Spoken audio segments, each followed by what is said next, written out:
I'm glad to have you here. Follow my story until the end and comment the city you're watching from. My name is Loretta Dean, and this is how I reclaimed my dignity after my own daughter said my room stinks, so I packed my things and sold the mansion. I wasn't trying to listen. I was just walking past the kitchen on the way to refill my tea. Paige was on the phone, pacing barefoot across the tile, one hand slicing the air like she always did when she was complaining. She doesn't even notice it, she said. Her room stinks. It's like nursing home air. Heavy, like old fabric and, I don't know, something medical. She laughed, a short clipped sound I didn't recognize. I stopped mid-step. The chipped mug in my hand wobbled. I steadied it with my other palm. Careful not to spill. I was standing just outside the doorway. Not hidden, not sneaking. Just there. Paige didn't look over, didn't lower her voice. It's seeping into the hallway, she continued. I've sprayed the whole bottom floor, but it's like it clings to everything. My heart didn't race. It slowed. I backed up, quiet. The soles of my slippers made no sound on the hardwood as I returned to the room they let me stay in. They called it the guest room. I closed the door softly behind me, not to hide, just to protect something that had been peeled open too fast. The tea in my mug had cooled. I set it down on the dresser, the same dresser where I kept my folded nightgowns, my vitamins, a framed picture of Paige when she was 7, grinning, no front teeth. I looked at her little face, the face that once begged me to sing one more lullaby, the one who cried when I left for my night shift at Memorial Hospital, the one who ran to me in the mornings with paint-stained fingers and whispered secrets. Now she walks past me without touching my arm. She thanks me for folding laundry like I'm a polite neighbor. Not her mother. 3 months ago, I turned 77. 2 weeks later, I had the stroke. Nothing dramatic, just enough to make walking unsteady and mornings uncertain. Paige had called immediately. You shouldn't be alone. Mom, you'll stay with us just until things settle. I remember a time when I never needed anyone's permission to exist. For 42 years, I worked night shifts as a nurse at Memorial, bringing babies into the world, holding the hands of those leaving it. People trusted me with their lives, their last words, their first breaths. Now I need permission to adjust the thermostat. I picked up the mug again. The crack along the rim had widened slightly. I ran my thumb over it, feeling the rough edge, another damaged thing trying to remain useful. Then I sat down in the armchair beside the window. Outside, the roses I planted last spring were starting to fade, dried at the edges, brittle from too much sun. Still there, still trying. Just like me, I still keep the pink linen dress in a garment bag. Tucked behind winter coats I no longer wear. I bought it 5 years ago. A retirement gift to myself. A soft collar, delicate pleats, mother-of-pearl buttons down the front. I'd imagined wearing it to Sunday brunches with friends, maybe in some quiet cafe with real tablecloths and sunlight slanting through tall windows. I never wore it. Not once. The brunches never happened. The friends either passed on or moved away. And I moved into Paige's guest room with a suitcase and a promise that it was only for a little while. I sold my condo, quiet street, south-facing windows, the kind of place I imagined aging into. The money helped with the down payment on this house, Paige's name on the mortgage, my savings in the closing. At first, it felt like a shared home. I baked muffins. I watched Tyler and Zoe when Paige had meetings. I paid the water bill without being asked. Then my boxes were moved to the garage. My chair was removed from the living room. My name stopped appearing on the Wi-Fi password post-it. I became the silent hum in the background. The folded towels, the hot tea, the extra hand during school pickup when schedules got tight. Mom, can you get the kids today? Mason has that big client meeting, and I've got the budget review. Paige never waits for my answer. She's already typing on her phone, halfway out the door in her tailored suit. Her hair pulled back so tight it looks painful. Mason works in finance. Something about investments and portfolios. He talks about it at dinner sometimes. Eyes focused on his plate. Voice carrying over my head to Paige at the other end of the table. He's not unkind, just absent. Even when he's sitting right there. This morning, I found him in the kitchen making coffee. the machine gurgling and hissing. "Good morning," I sadly said, reaching for my pills in the cabinet. He nodded, eyes on his phone. "Morning. Beautiful day out there." A text dinged on his phone and he walked out, coffee in hand, conversation over. They didn't mean harm. I told myself they were just busy, stretched thin. Parenting was hard. Marriage was hard. I'd been there once, too. With James, before the cancer took him 20 years ago. But even excuses can't warm cold stares, or stop the way people look at you like you're taking up too much oxygen.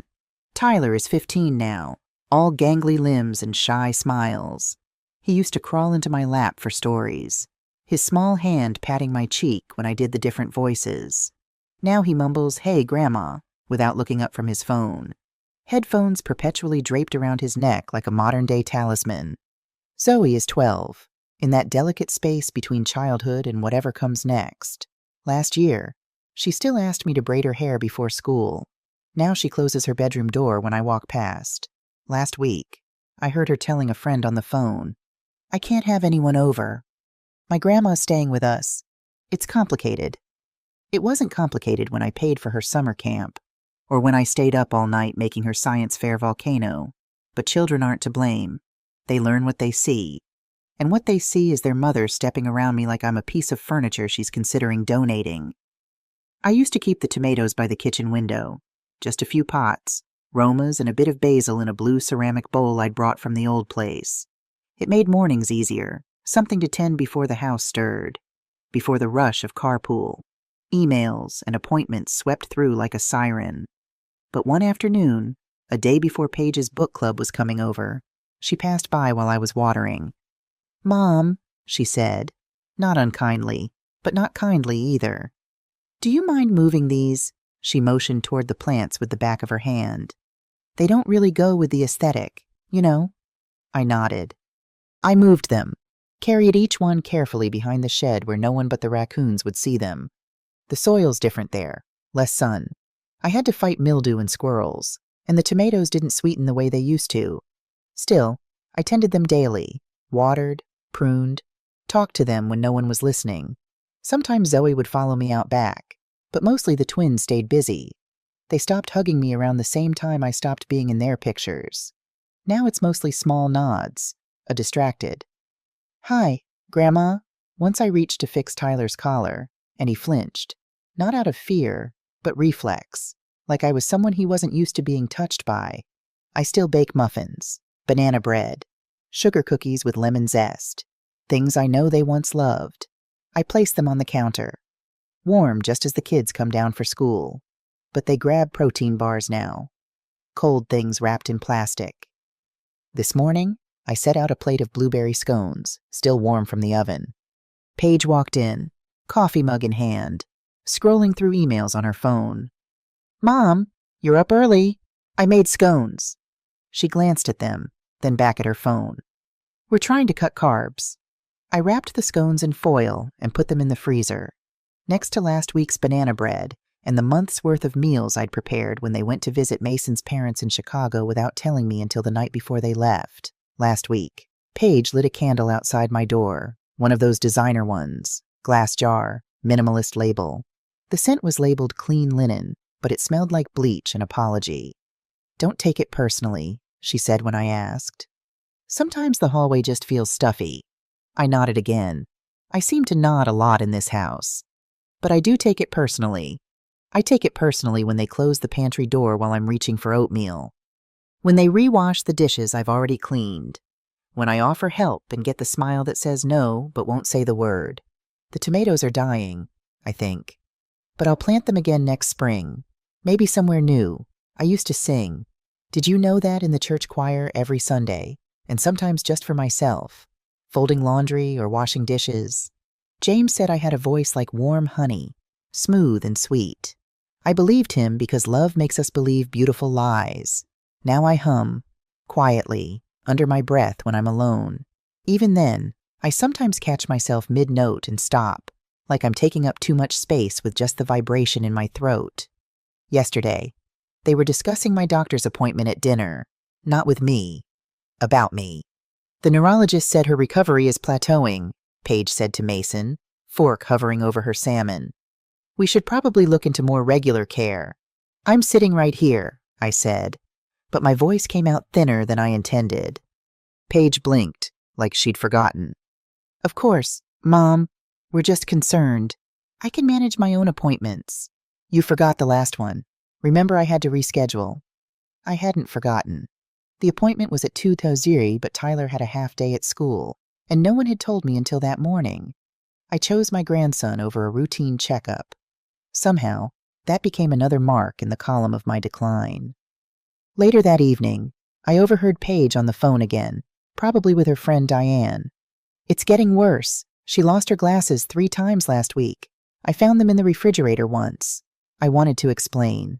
I'd put them down to help Zoe with a school project, and my hands were full of glue and glitter. The refrigerator was the closest clean surface. But explanations sound like excuses when you're already deemed incompetent. Then came the candle, the expensive one with the clean linen scent. Paige placed it on the small table outside my room, lit it with a long match, and gave me a tight smile. Just freshening things up a bit, I felt the heat rise to my face, not from anger, but from shame. Did I smell? Had I become that person? The one whose bodily presence offends. I started showering twice a day after that, using the lavender soap Paige had given me last Christmas, still in its gift box until then. I scrubbed until my skin was pink and raw. I washed my nightgowns every day, hung them in the bathroom to dry instead of using the dryer, afraid the scent would somehow contaminate the family's clothes. One night, unable to sleep, I went to the kitchen for tea. Tyler was there, illuminated by the open refrigerator, making a sandwich. "Hey, Grandma," he said, startled. "You want one?" "No, thank you, dear. Just tea." He nodded, concentrating on spreading peanut butter in perfectly even strokes. "Mom's been weird lately," he said suddenly. "All stressed about the house and stuff." "Oh, yeah. She keeps saying we need to present well because of Mason's promotion. Whatever that means." He rolled his eyes, a gesture so reminiscent of Paige at his age that my heart squeezed. "I think your mom just wants everything to be nice." "Yeah, but—" He hesitated, then closed the refrigerator. "Never mind. What is it, Tyler?" He sighed, shoulders slumping. "I heard her talking to Dad about putting you in a home, like a care place or something. She said it would be better for everyone." The kettle began to whistle, a thin, high sound like a distant scream. I turned it off with a hand that didn't feel like my own. "I see," I said, because what else could I say? "I told her it was messed up," Tyler said fiercely, suddenly looking older than his 15 years. "Your family," I hugged him then, this tall boy who still had traces of the child I used to read to. He hugged me back, brief but real, then grabbed his sandwich and disappeared upstairs. I didn't make the tea.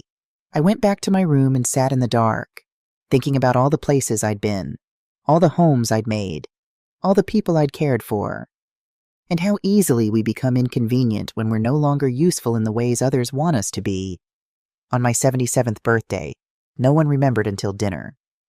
Paige gasped suddenly over dessert store-bought cheesecake, not my favorite, and said, "Oh my God, Mom, it's your birthday." I completely forgot. Mason looked up from his phone, blinked, then offered a belated, "Happy birthday, Loretta." Tyler mumbled something similar. Zoe, at least, jumped up to hug me, her thin arms around my neck, the scent of strawberry shampoo in my nostrils. "I'm sorry, Grandma. I would have made you a card." "It's all right, sweetheart. It's just a day." Later, alone in my room, I opened the closet and pulled out the pink linen dress. Still pristine in its garment bag, still waiting for a life I hadn't given it. I laid it on the bed and touched the fabric, feeling its cool smoothness under my fingertips.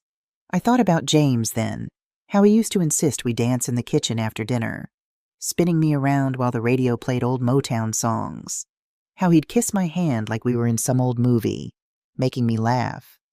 "My Loretta," he'd say, "the most beautiful woman in the world."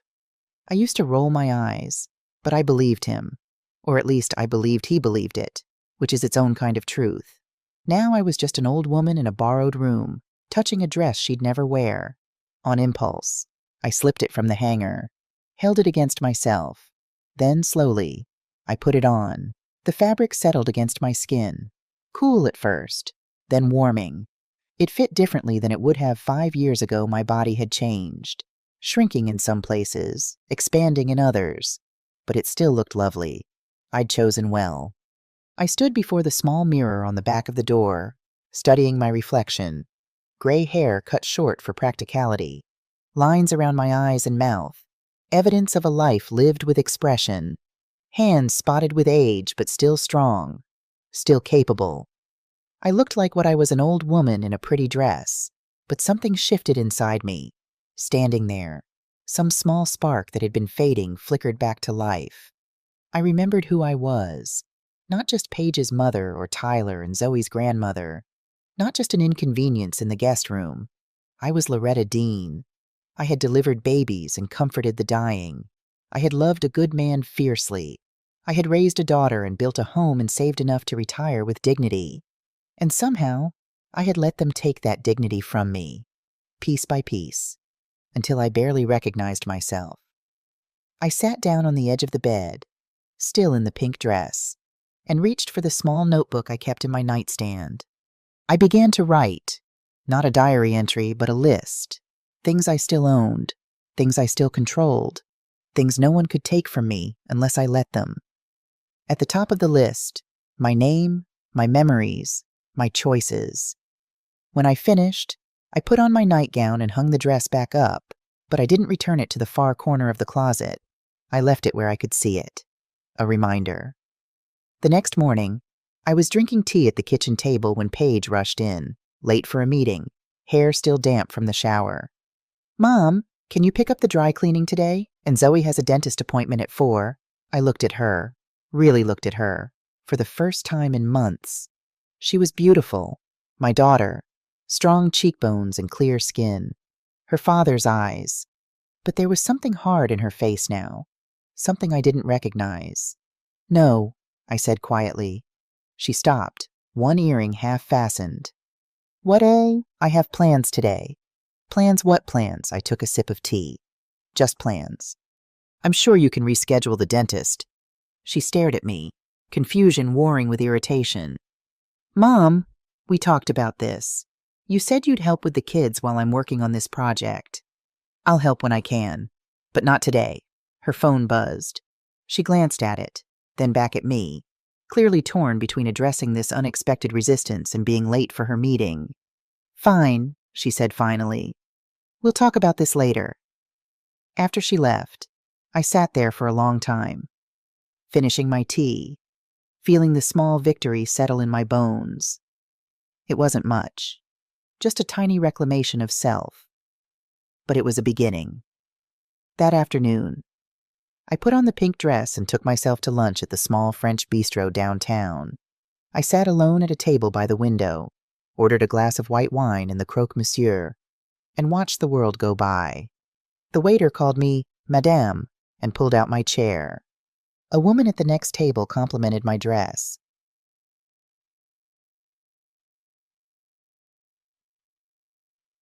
For 2 hours, I was not an inconvenience or an obligation. I was simply a woman enjoying her lunch. When I returned home, Paige was in the kitchen, laptop open on the counter, glasses perched on her nose. She looked up, startled, when I walked in. "Where have you been? I've been calling you." "I went to lunch." "In that dress, where with who?" "At Petit Chou, and with myself." She looked me up and down, as if seeing me for the first time. "Mom, are you okay?" I smiled, a real smile that felt strange on my face after so long. "I'm better than I've been in quite some time." That night, I added another item to my list, courage, because I would need it for what came next. I wouldn't continue to shrink myself to fit into spaces that were deliberately made too small for me. I wouldn't apologize for existing. I wouldn't accept being treated like an obligation rather than a person. I decided, sitting there in the quiet of my room, that if I wasn't welcome in this house, truly welcome, then I would find a place where I was. It wouldn't be easy. I was 77 years old with a body that sometimes betrayed me. but I had survived worse. Much worse.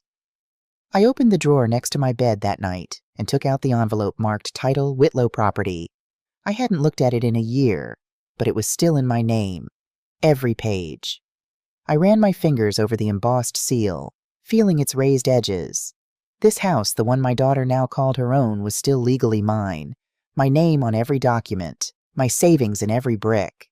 I had let Paige believe it was hers because it seemed simpler, because I wanted her to feel secure.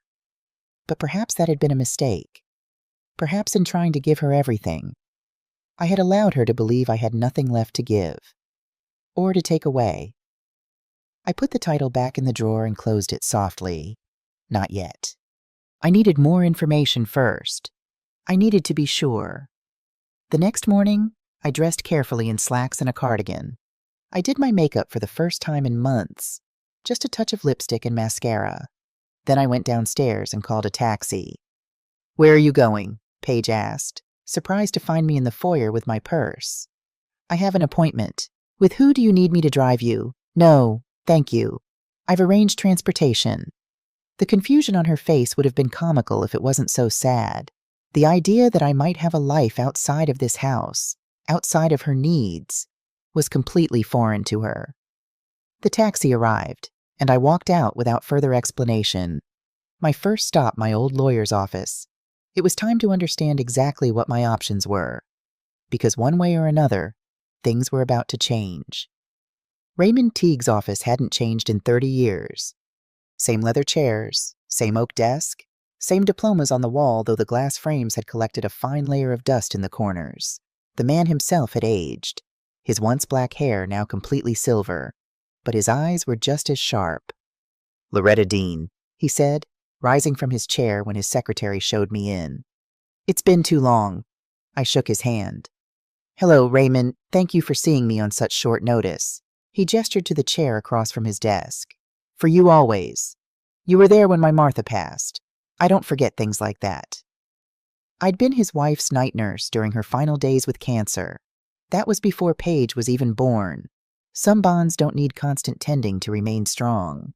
"How can I help you today?" he asked once we were seated. "I need to understand exactly where I stand legally." "With the house." He nodded, unsurprised. "I wondered when you'd come asking about that." He pulled open a drawer and extracted a thick file. "I still have all the paperwork here. Your daughter never filed the deed transfer we discussed." "What does that mean, exactly?" "It means, Loretta, that you still own the house outright. Your name is on every page of the deed." He adjusted his glasses. "That gives you full legal authority to sell or transfer it." Relief washed through me, followed immediately by guilt. "I see." Raymond leaned forward. "May I ask what prompted this visit? You seemed quite determined to put everything in Paige's name when you moved in with her." I hesitated, not wanting to sound like a bitter old woman complaining about her daughter, but Raymond had known me for decades. He'd drafted my will, handled James's estate, seen me through my highest and lowest moments. I've been less than welcome there. It seems he waited, giving me space to continue.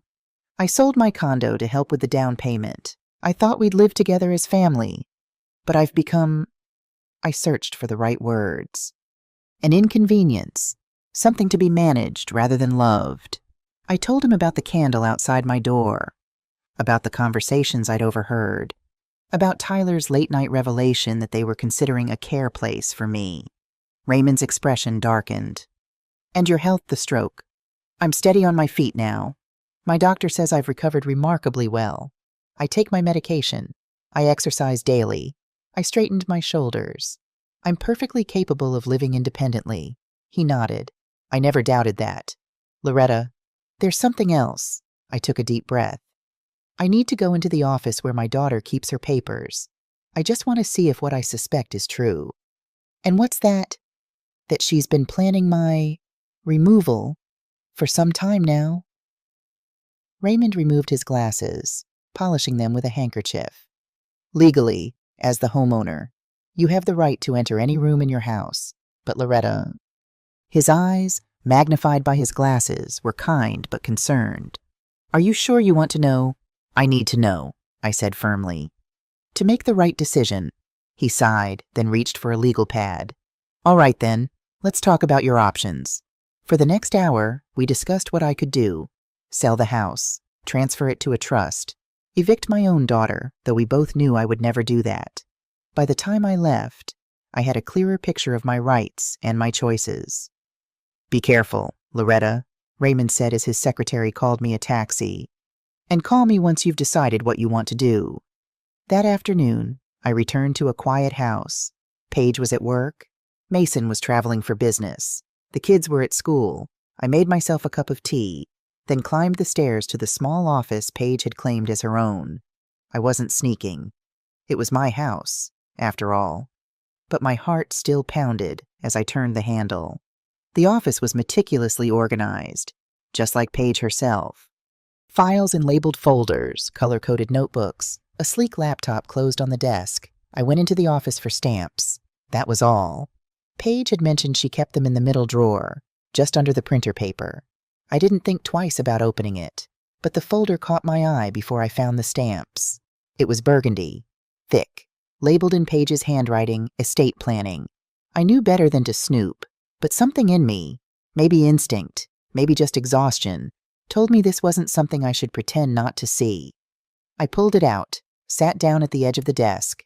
The first page was a printout of my life insurance policy, highlighted, circled, notes in the margins. Expires 2028. Verify premium payment. Confirm beneficiary designation. The next, a series of brochures. Assisted living communities. Each one glossy and pastel-colored. I flipped through them. Beautiful lobbies. Smiling residents. One had a sticky note, mid-tier care. Decent reputation. Ask about Medicaid conversion. I kept flipping. Then I saw my name on a printed version of my will. The one I'd updated after my stroke. The signature was mine, but the annotations weren't. Property value $470K, remaining pension benefits, and in Paige's handwriting again. Next to the line about my small savings account, will need access if medical decline accelerates. There were printouts of my bank statements, a letter from my doctor that I'd never seen, a form about power of attorney, partially filled out in Paige's neat handwriting, awaiting only my signature. I sat there for a long time, not angry, just emptied out, like someone had reached inside and scooped out whatever warmth remained. My own daughter was planning my future without me, calculating my worth, preparing to take control of my life without my knowledge or consent. I took a breath, stood up, and went to my room. I pulled a manila folder from the bottom of my filing box and labeled it in thick black pen, "When they forget I'm still alive." I copied everything, each brochure, the annotated will, the notes on my insurance. I used Paige's printer, listening for the sound of the garage door. Though I knew she wouldn't be home for hours, I didn't confront her. There was no point. If she thought planning where I'd be stored next was reasonable, she wouldn't suddenly start asking where I wanted to be. I slipped the folder under my bed between a box of scarves and a tin of saved birthday cards. Then I picked up the tea mug on my nightstand and walked to the kitchen. I boiled the water, let the steam rise slow and quiet. Then I sat by the window and watched the sun settle across the roof of the house I still legally owned. I'd spent 2 years trying to belong here again. But maybe it wasn't about fitting back in. Maybe it was about learning how to leave right this time, Dr. Elaine Foster had been my colleague at Memorial for nearly 30 years. We'd started as young nurses together, worked our way up through the ranks. She'd gone back for her doctorate in her 50s, specializing in geriatric care. I'd been so proud to call her Dr. Foster the first time, watching her blush and wave away my formality. "It's still just Elaine to you," she'd insisted when she showed up at Paige's door, my door on a Tuesday afternoon. I hadn't seen her in nearly a year. Her gray hair was cut in a stylish bob, her clothes simple but elegant. She looked healthy, vibrant, every bit her 72 years and not a day more. "Loretta Dean," she said, wrapping me in a hug that smelled of jasmine and something medicinal. "You're a hard woman to reach these days." I ushered her in, surprised and delighted. "How did you find me?" "Your old neighbor, Mrs. Patel. She gave me this address when I stopped by your condo." She glanced around the foyer, taking in the sleek, impersonal decor. "Nice place. It's Paige's, I said automatically, then corrected myself. Well, technically it's mine. It's complicated. Elaine raised an eyebrow. Sounds like we need tea. In the kitchen, I put the kettle on while Elaine settled at the counter, placing a paper bag in front of her. I brought you something, she said. From the garden. Inside the bag were 3 perfectly ripe tomatoes, their skin taut and red, and a small pot of basil, its leaves glossy and fragrant. I remembered how you always grew them, she said. Thought maybe you still did. The sight of them, so perfect, so normal, brought an unexpected lump to my throat. I tried, I sassy said, but they didn't do well here. She nodded, not asking for elaboration. That was Elaine's gift, knowing when to press and when to wait. We had a shorthand developed over decades of working night shifts together, making quick decisions in dim hospital rooms while the rest of the world slept. I poured tea into 2 mugs, set out some cookies I'd baked that morning. We talked about old colleagues, about her grandchildren, about the book club she'd started. Normal things, safe things. Then she set down her mug and fixed me with that look I knew so well, the one that said she was about to address what was really on her mind. Loretta, how are you really? And just like that, the careful walls I'd built crumbled, not in a dramatic way, no tears or wailing, just a quiet collapse of pretense. I'm invisible, I said simply. I'm fading away in my own home. She reached across the counter and took my hand. Her skin was warm, her grip strong. Tell me. So I did. About the candle, about the folders, about the way I'd become furniture in a house I'd helped buy. As I spoke, her expression shifted from concern to something harder, more resolute. You know, she said when I finished, I've been wanting to tell you about this place I found. What place? It's called Horizon Gardens. It's a co-op for seniors, but not like those depressing assisted living facilities. She pulled out her phone, scrolled through some photos. It's more like a community of small homes. Everyone has their own space, but there's shared gardens, a rec room, activities. It's for people who want independence but also connection. She showed me pictures of small, charming cottages arranged around a central courtyard, gardens bursting with flowers, a community room where people gathered around tables, playing cards or working on art projects. I joined their board last year, she continued. We help match people with units when they become available. It's not charity everyone pays their way, but we keep it affordable. I looked at the photos, feeling a tug of longing. It looks lovely. A unit just opened up last week. 1 bedroom, private patio, south-facing windows. She gave me a meaningful look. Just like your old condo, I stared at her. Elaine, are you offering me a place? I'm telling you there's an option. If you want it.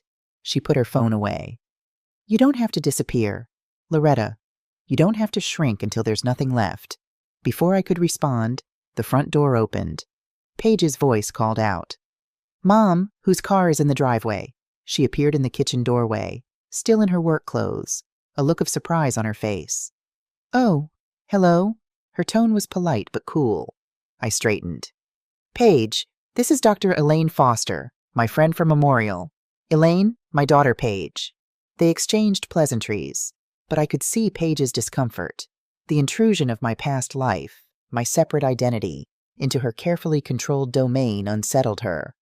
I should get going, Elaine said, reading the room with her usual perceptiveness.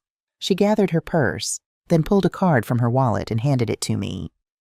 Think about what I said. Loretta, call me anytime. After she left, Paige busied herself making coffee, her movements quick and efficient. I didn't know you had friends visiting today, she said, not quite accusatory. It was a surprise, I replied. She just stopped by? Paige nodded, eyes on the coffee maker. What's that? She gestured to the tomatoes and basil still sitting on the counter. Just a gift, from Elaine's garden. She frowned slightly. Where will you put them?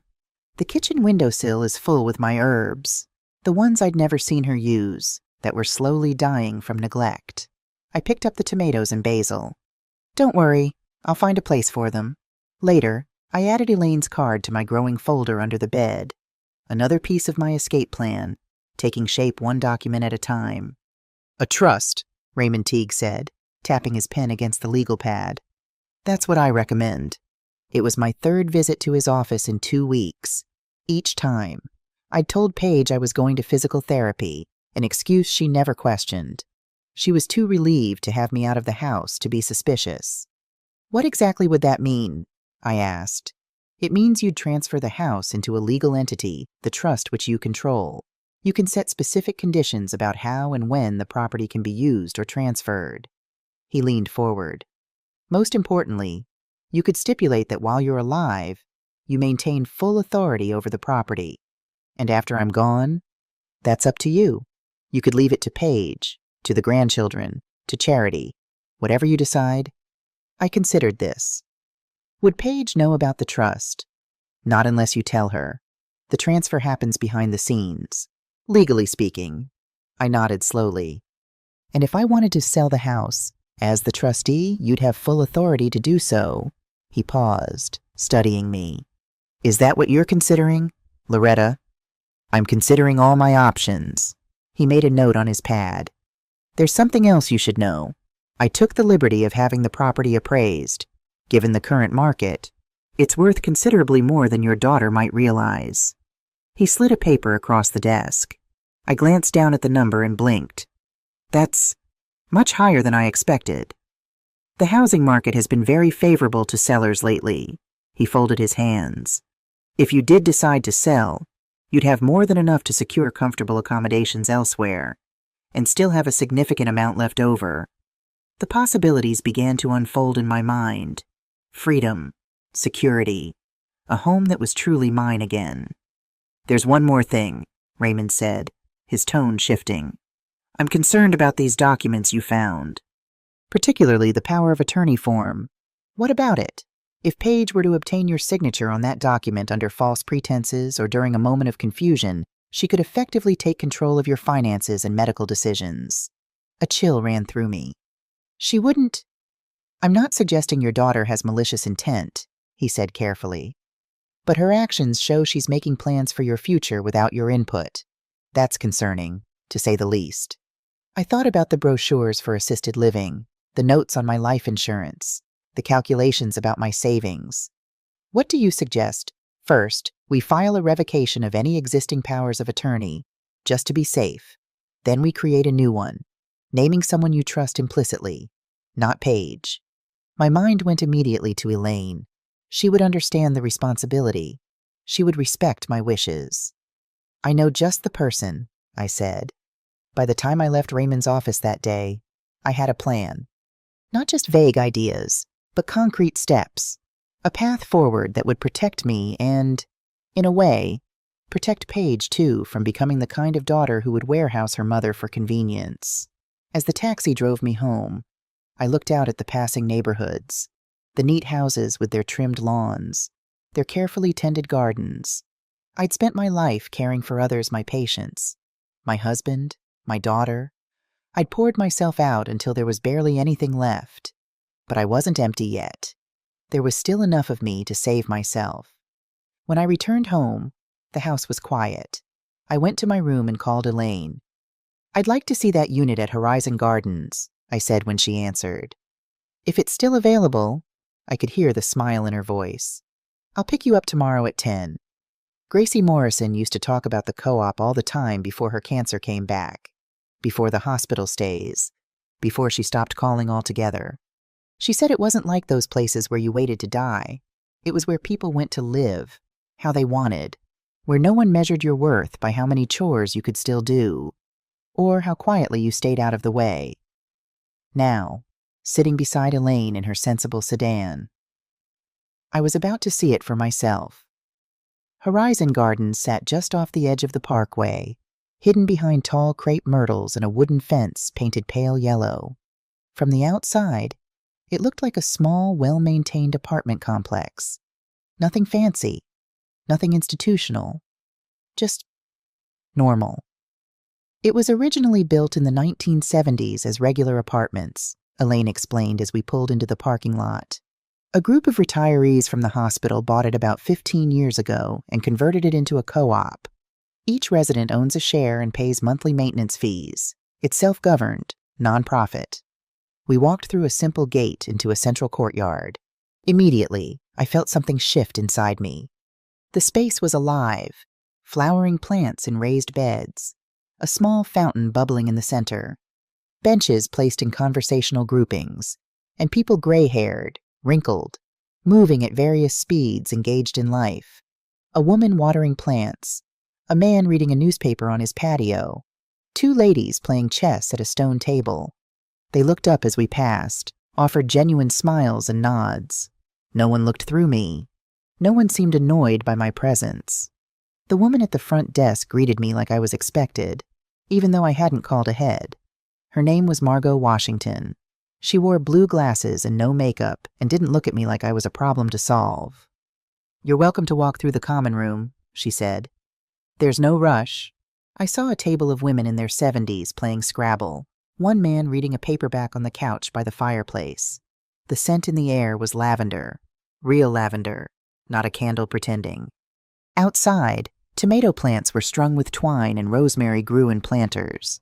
A corner shelf held paintbrushes, seed packets, and 3 pairs of gardening gloves.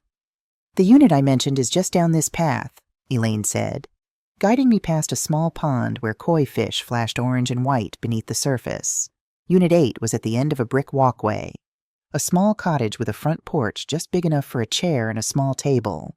Elaine unlocked the door and stepped aside so I could enter first. The space was compact but thoughtfully designed. A living area with large windows facing south, a small kitchen with a breakfast bar, a bedroom with space for a queen-sized bed and dresser, a bathroom with grab bars already installed, but discreetly, not like a hospital room. It was empty of furniture but full of possibility.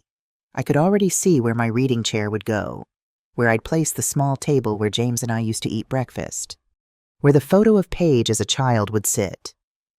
"The previous occupant was Dottie Evans," Elaine said. "She moved to be closer to her son in Arizona, lived here happily for 12 years. I walked to the back door, which opened onto a small private patio. Beyond it was a shared garden space, already planted with vegetables and flowers. I could smell basil and mint on the breeze. "What do you think?" Elaine asked after I'd explored every corner. "It feels like somewhere I could breathe." She nodded, understanding. "The monthly fee covers all utilities, maintenance, landscaping, and access to all common areas. There's a shuttle to the grocery store 3 times a week. The hospital is 10 minutes away, and there's a clinic on site 2 days a week. And the cost..." She handed me a sheet of paper with figures. The buy-in was substantial but fair. The monthly fee was less than I'd expected. And with what Raymond had told me about the house's value, "It's doable," I said, almost to myself. "More than doable, with your resources." Elaine touched my arm gently.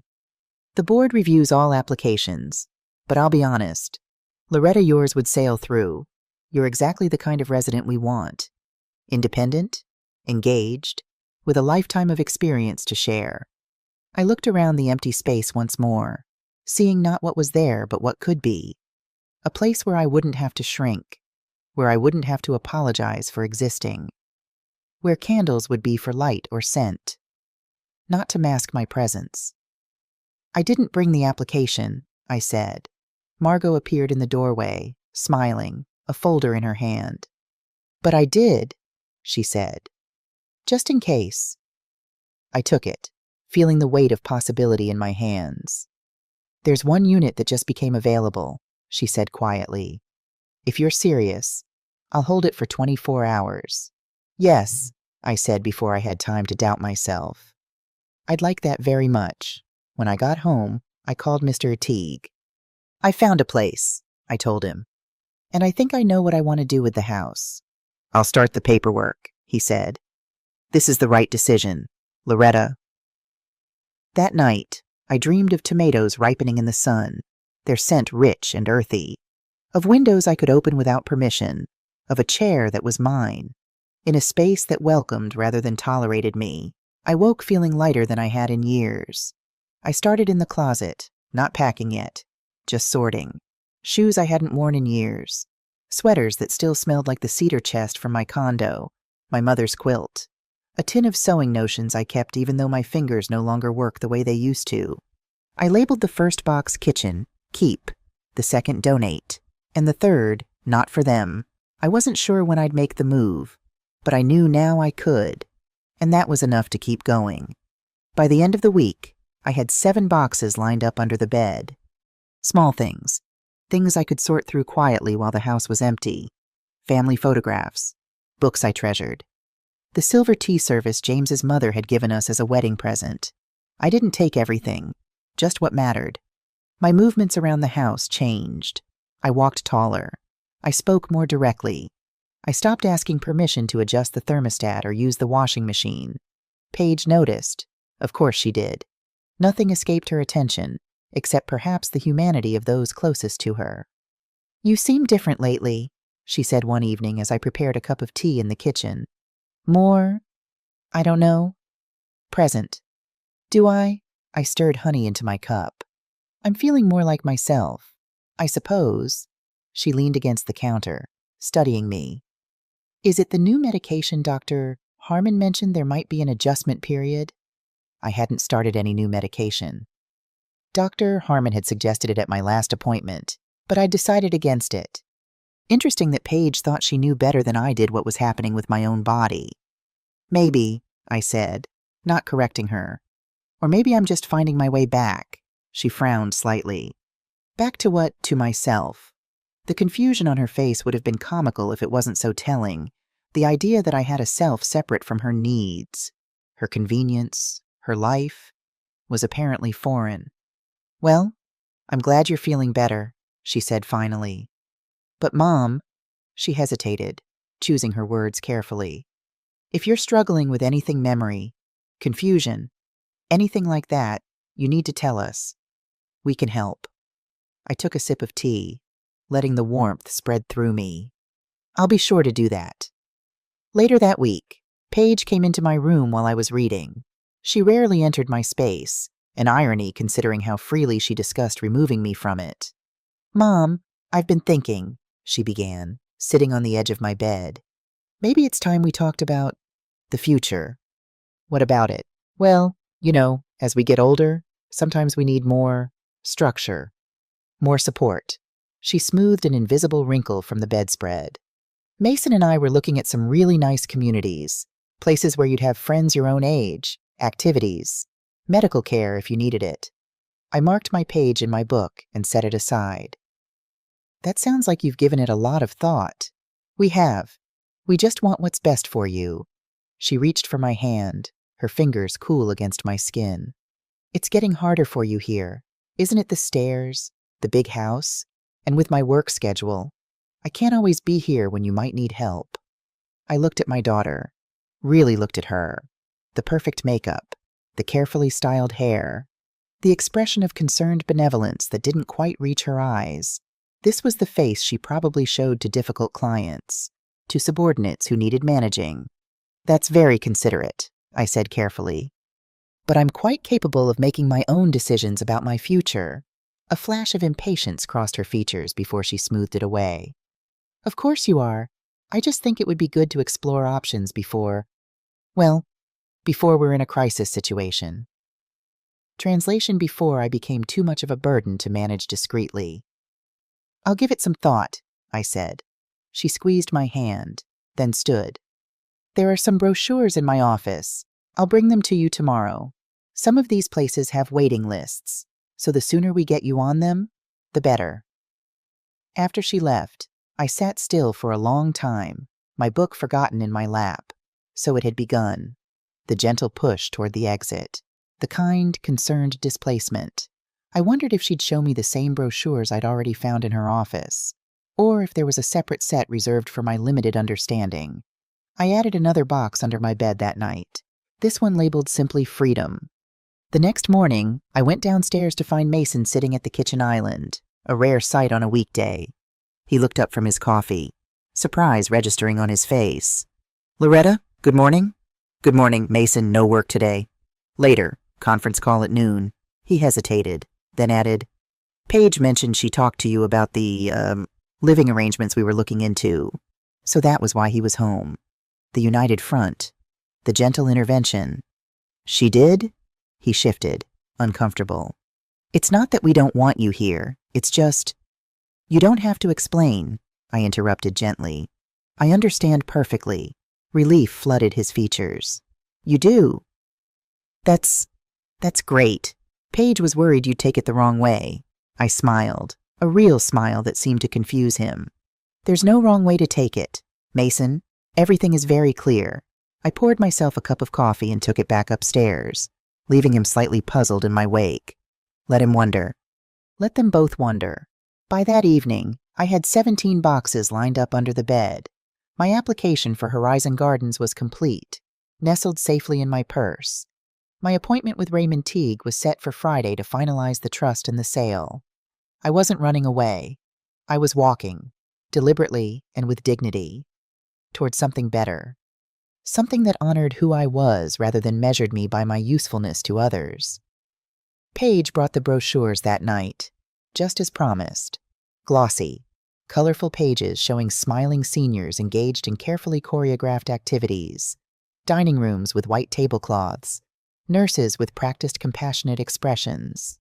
This one is only 30 minutes away, she said, pointing to a sprawling complex that looked more like a hotel than a home.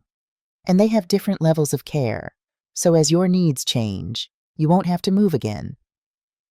As my needs change.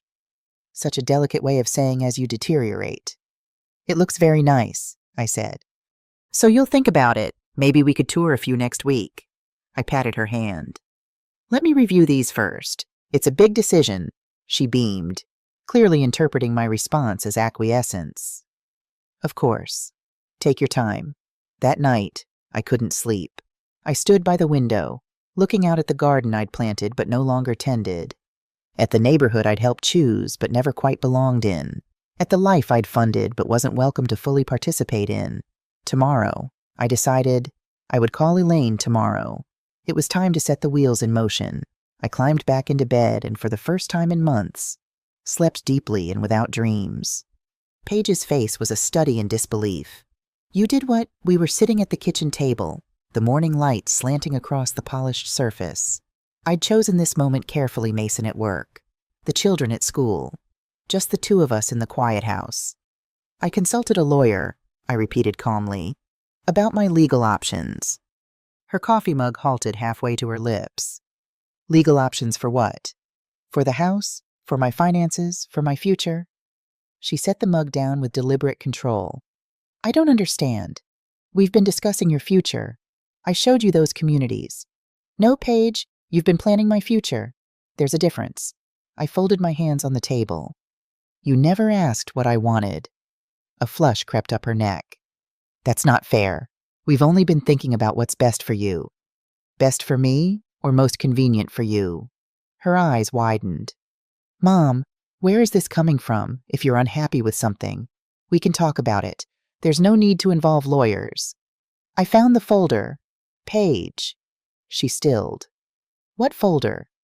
The one in your office. Estate planning. With my life insurance policy. My bank statements. The brochures for assisted living with your notes about Medicaid conversion. I held her gaze. The power of attorney form you were planning to have me sign. The color drained from her face.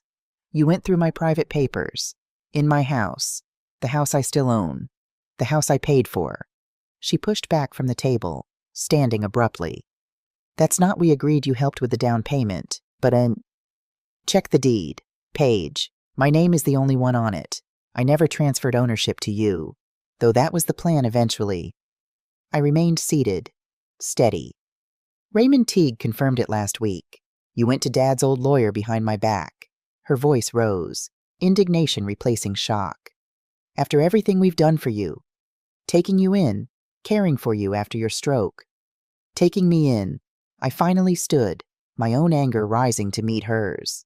This is my house. Paige, I sold my condo to buy it. I moved in here because you said it made sense for us to live together as a family. And then you systematically made me feel like an intruder in my own home.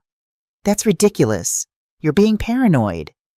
Am I the candle outside my door to mask my nursing home smell, Moving my plants because they didn't fit your aesthetic, planning to ship me off to an assisted living facility while you calculate how to access my savings. My voice remained low but intense. I heard you on the phone, Paige.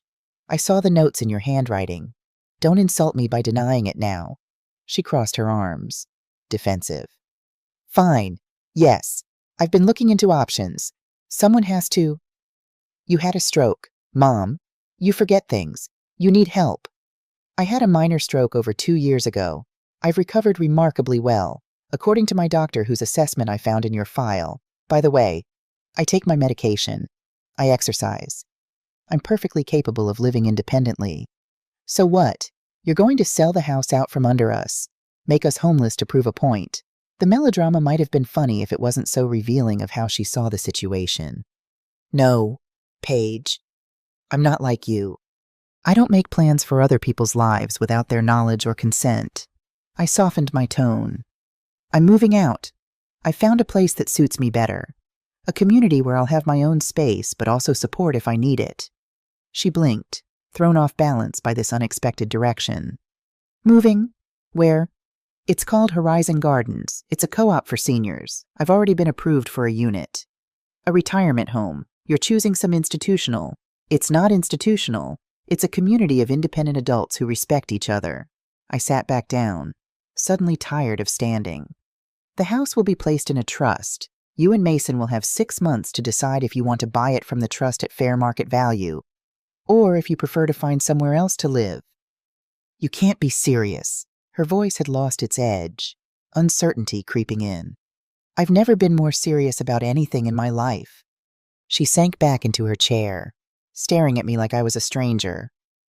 Perhaps I was. The mother she knew or thought she knew would never have stood up for herself this way. When? She asked finally. I move at the end of the month. The trust paperwork will be finalized next week. Does Mason know about this? I'm telling you first, as a courtesy. She laughed, a short, bitter sound. A courtesy, after blindsiding me with legal maneuvers and secret plans. The irony of her complaint wasn't lost on either of us. She had the grace to look slightly ashamed. What about the kids? She asked, shifting tactics. They love having you here. This will devastate them. Will it? When was the last time either of them spent more than 5 minutes with me? When was the last time you encouraged them to? I shook my head. They'll be welcome to visit me any time. My door will always be open to them.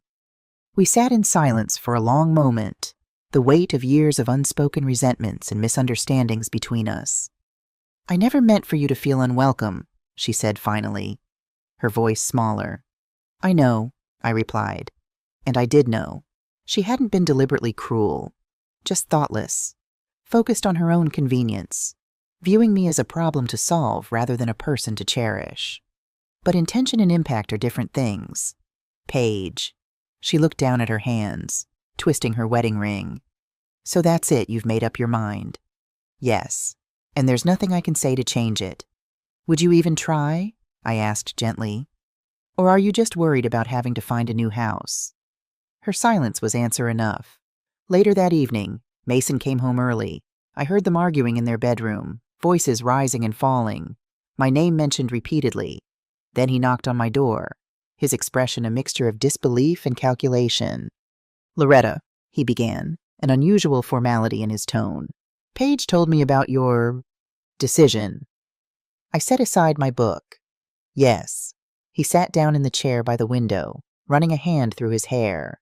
Look, I understand you might be feeling overlooked.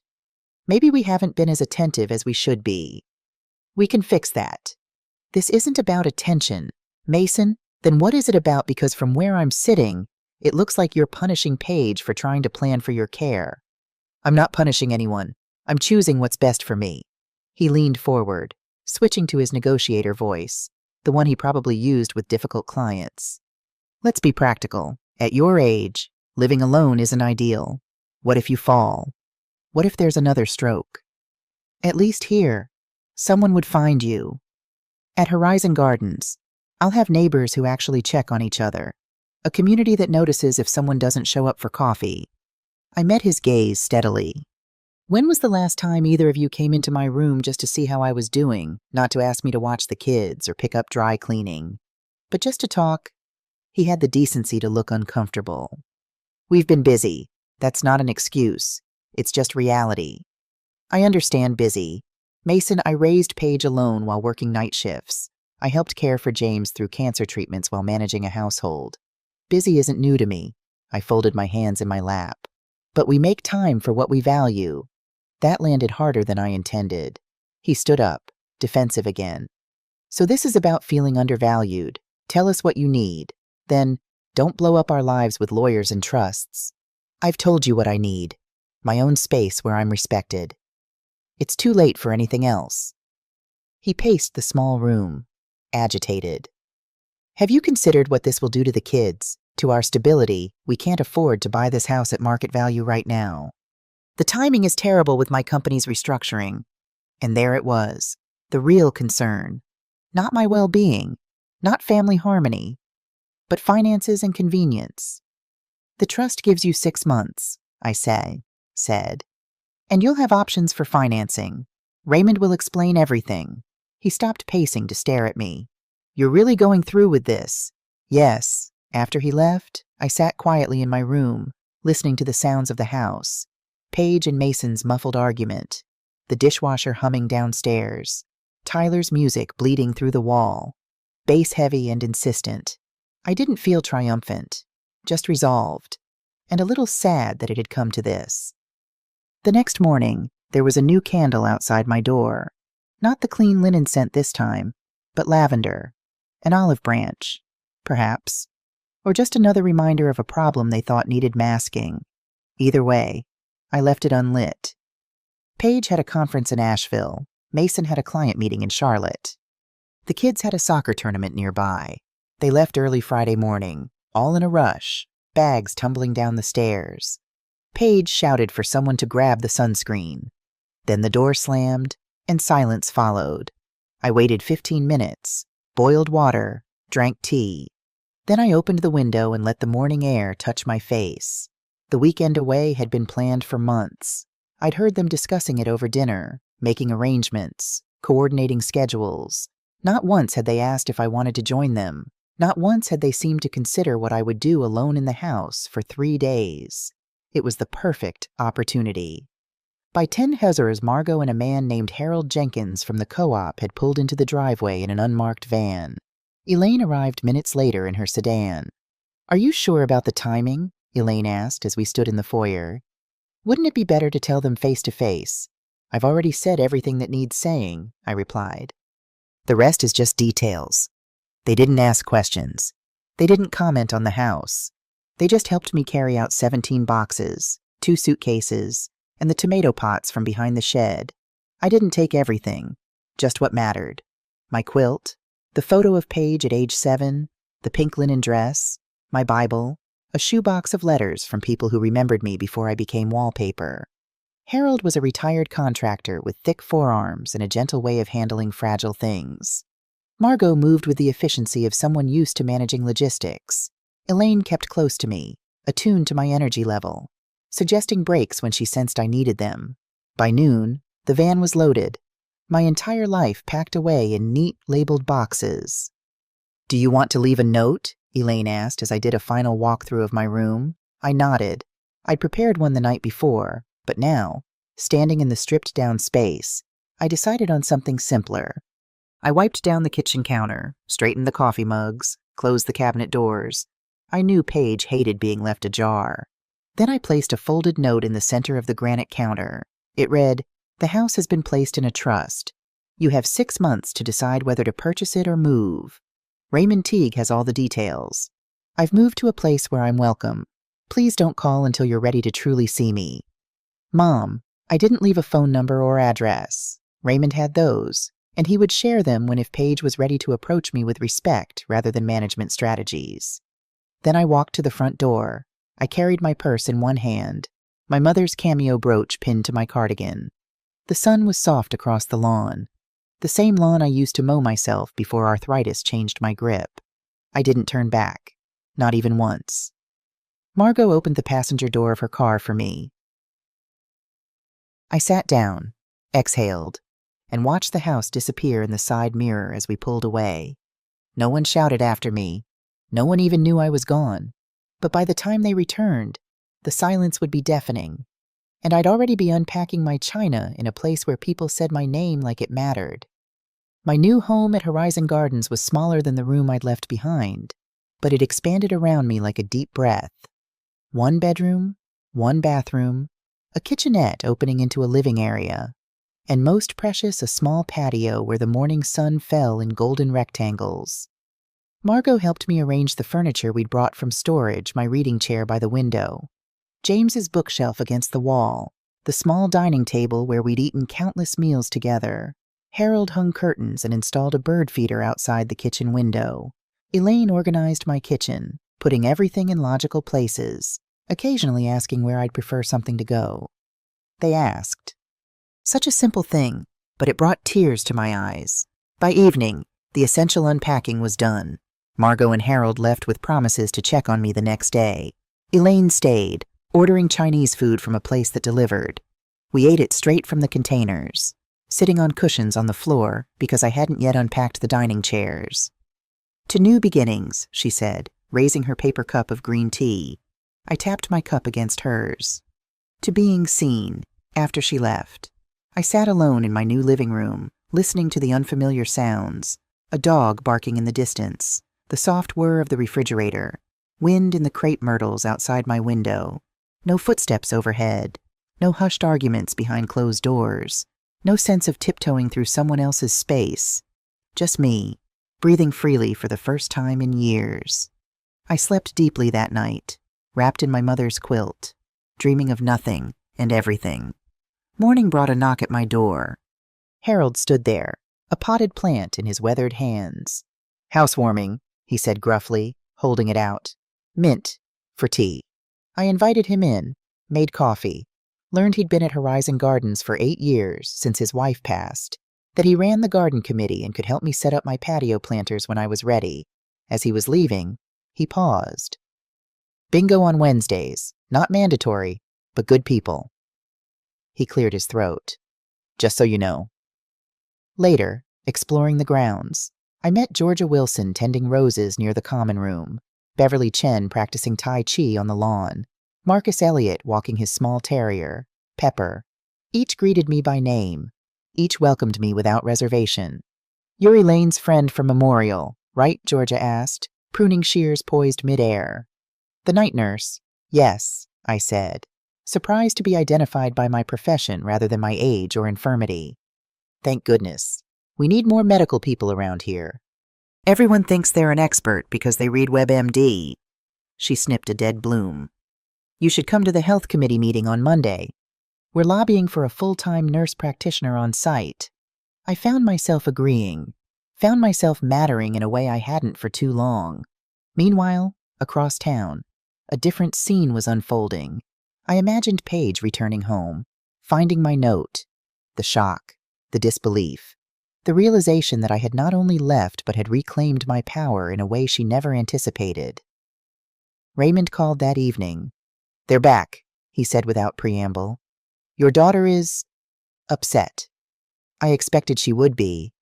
"She's threatening legal action, claims you're not of sound mind, that you've been manipulated."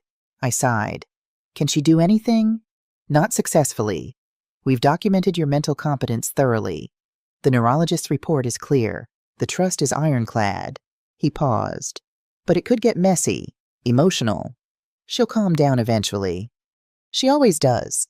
Paige processes anger before reason. "She wants your address, your phone number." "Do you think she's ready to really talk to me, to listen?" He hesitated. "No, not yet." "Then don't give them to her. Not until she's ready to see me as a person, not a problem." After we hung up, I sat on my new patio as evening settled around me. I'd planted the tomatoes in large containers, positioned to catch the morning sun. Beside them, basil and rosemary stretched toward the fading light. My phone rang repeatedly that night. Paige, Mason, even the children's numbers flashed on the screen. I let them all go to voicemail, not out of spite, but because I needed this boundary.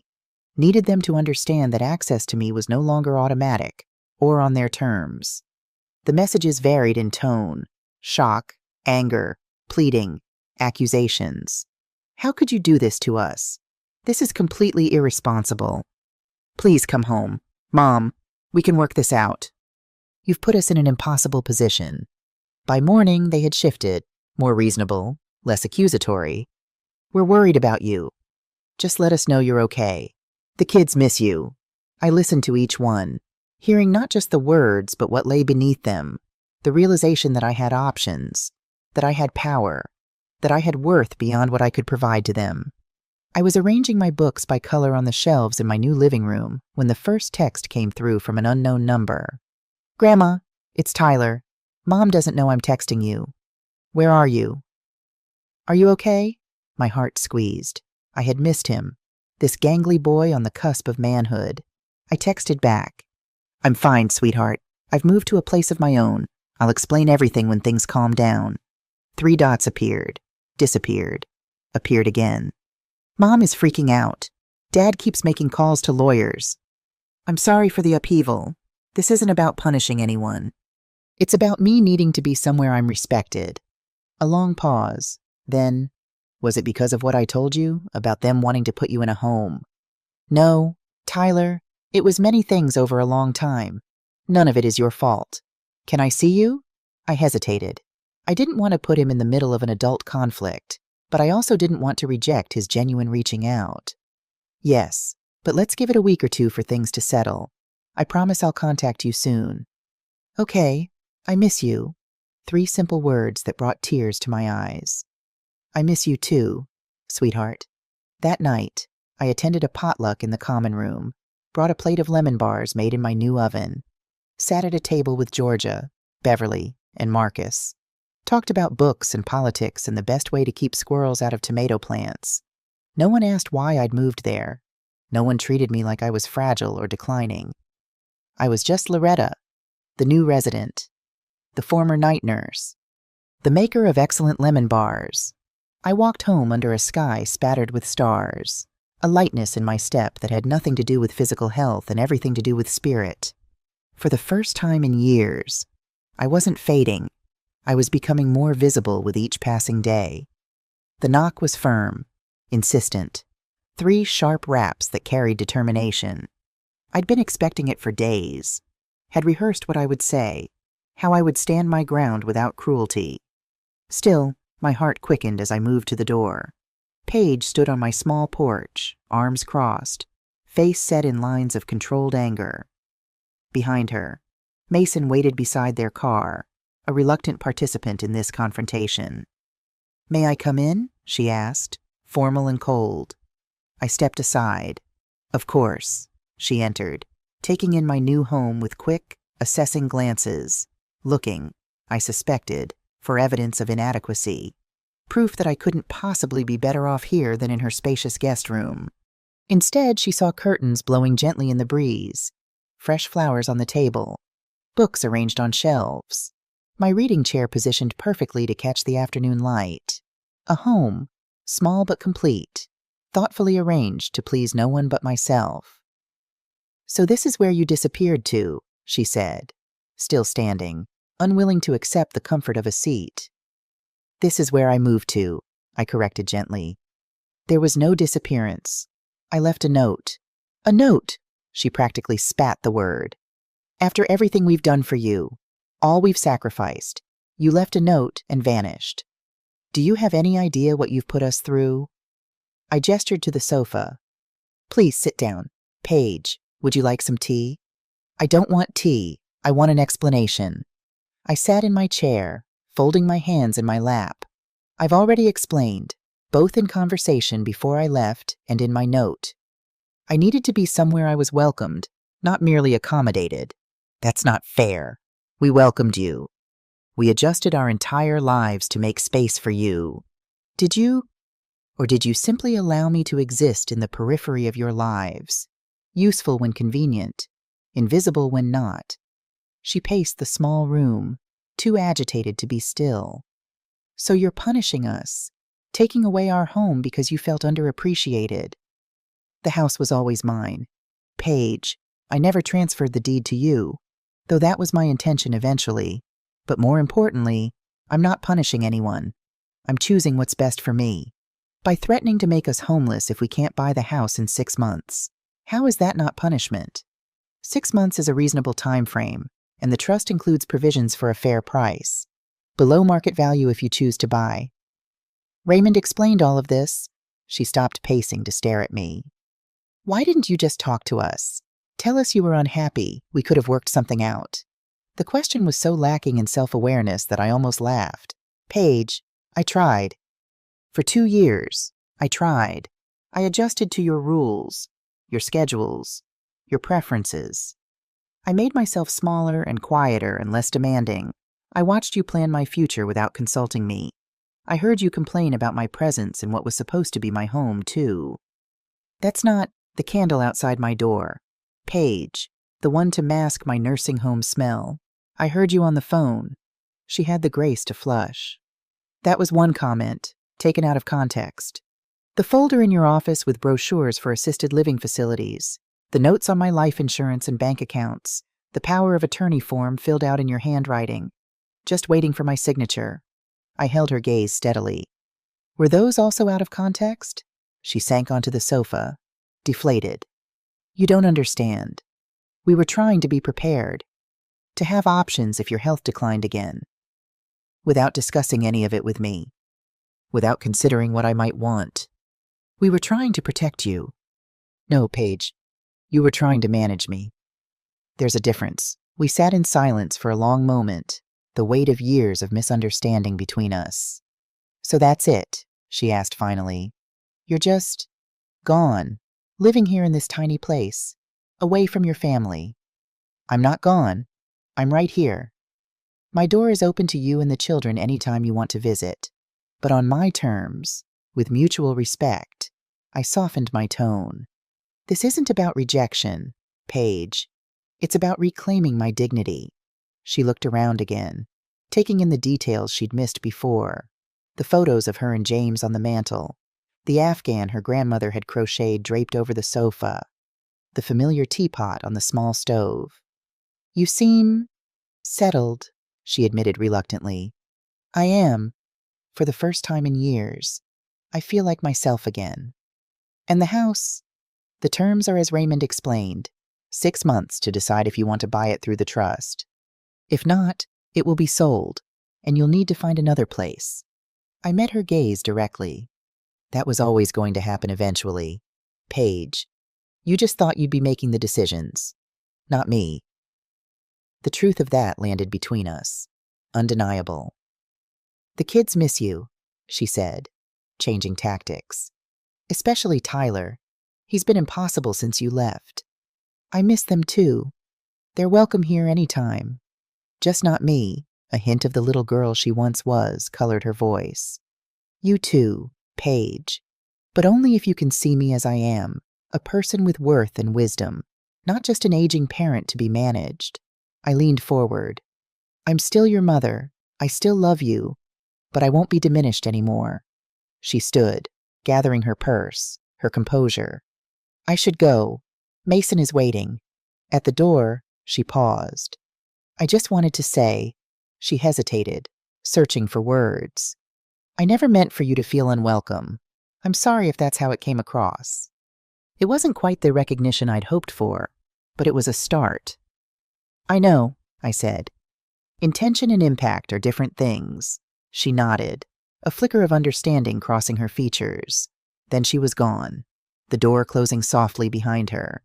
I watched from the window as she spoke briefly to Mason, his face registering surprise, then resignation. They drove away without looking back. I made myself a cup of tea, sat in my chair, listened to the silence, punctuated only by birdsong and distant laughter from the common garden. The confrontation had gone better than I'd feared, worse than I'd hoped. Not a resolution, but perhaps the beginning of one. My phone buzzed with a text from Tyler. Is it okay if I come see you this weekend? I smiled, typing back, I'd love that. I'll make chocolate chip cookies. Some bridges remain, even when others must be rebuilt from their foundations. The knock was soft. 3 gentle taps, like someone who wasn't sure if they should be standing there at all. I opened the door, and there he was. Tyler, backpack slung over one shoulder, eyes down, sneakers scuffed, taller than I remembered. "I told Mom I had chess club," he said before I could speak. I just wanted to see if you were okay." Before I could answer, he stepped forward and wrapped his arms around me. Not the polite hug teenagers give relatives at holidays, but something real, tight, quick, wordless, inside. He looked around like the place belonged in a dream he hadn't been allowed to have. "It smells like cookies," he said. "It could," I replied. "If we make some." He grinned. We stood in the kitchen elbow to elbow. He cracked the eggs too hard, spilled flour on the floor, ate dough straight from the spoon. I didn't correct a thing. "You were always there," he said once, quietly, while the cookies baked. "At every game, at all the school things.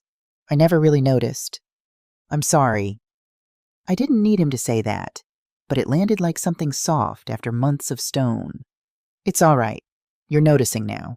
I poured 2 glasses of milk and slid the warm tray onto the table. We sat and talked about nothing big. His art class, a joke from science, a girl named Jenna who drew wolves in her notebook. He laughed with his whole face, like he hadn't in a while. 2 hours passed before he stood up again. He grabbed a second cookie for the road and slipped it into his hoodie pocket. At the door, he looked back and asked, "Can I come again next week?" "Anytime," I said. "But only if you want to," he nodded, a quiet kind of promise in his eyes, and walked down the path back toward wherever he had to lie next. I closed the door. My kitchen still smelled like vanilla and brown sugar, and for the first time in years, I didn't feel like a ghost in someone else's life. I felt like someone worth visiting. The next afternoon, my phone rang. Paige's number. I answered cautiously. "Tyler told me he came to see you," she said without preamble. I tensed, preparing for accusations. "Yes, we made cookies." A pause. "He said your place is nice, cozy." "It suits me." Another pause, longer. "He wants to come again, regularly." "He's welcome any time," she sighed, a sound carrying both resignation and something else. Maybe relief. "I won't stop him. Just let me know when he's there, okay? So I don't worry." "Of course." After we hung up, I sat on my patio, watching butterflies dance among the lavender I'd planted. A small victory, but one that felt significant. A crack in the wall of resentment and misunderstanding. The following week, Tyler came again. And the week after that, sometimes we baked, sometimes we just talked. Once we walked to the small duck pond at the edge of the property and fed the birds with seeds provided by the garden committee. On his 4th visit, he brought Zoe. She stood awkwardly in my living room, taking everything in with suspicious eyes. "It's small," she said finally. "Yes," I agreed. "But it's just right for one person." Tyler elbowed her. "Grandma has cookies," he said, with the air of someone sharing privileged information. Her resistance lasted through exactly half a cookie before she began to thaw.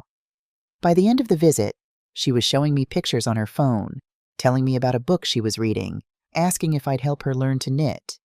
"Next time," I promised. "I'll find my needles." As they were leaving, Zoe hesitated. "Mom said you left because you were mad at her." I chose my words carefully. "I left because I needed my own space. It wasn't about being angry. It was about being happy." She considered this. "Are you happy? I mean," I looked around my small, sunlit home, at the tomato plants flourishing on the patio, at the half-finished watercolor on the easel by the window, a new hobby encouraged by Beverly from the art committee. "Yes," I said. "I'm very happy." She nodded, processing this. "Good. That's good." Then, with the directness of youth, "I miss you at breakfast. Mom's pancakes aren't as good as yours." A small admission, but it warmed me. "I miss you too. But now when we see each other, it can be special. Quality time, not just passing in the hallway." That night, I received a text from Paige. "The kids came home happy. Thank you for that. A small olive branch." I replied, They're wonderful people. You've raised them well. 3 dots appeared, disappeared, appeared again. Finally, they miss you. We all do, in our way. I let that sink in, this tentative admission. My door is always open, I wrote back. When you're ready. The dots appeared one more time, then vanished. No reply came, but that was all right. Healing wouldn't happen overnight. Some bridges take time to rebuild, especially when you're not sure what the other shore looks like anymore. But for the first time, I believed it might be possible. Not a return to what was that bridge was well and truly burned, but perhaps something new. Something based on mutual respect rather than obligation. In the meantime, I had a life to live. My life.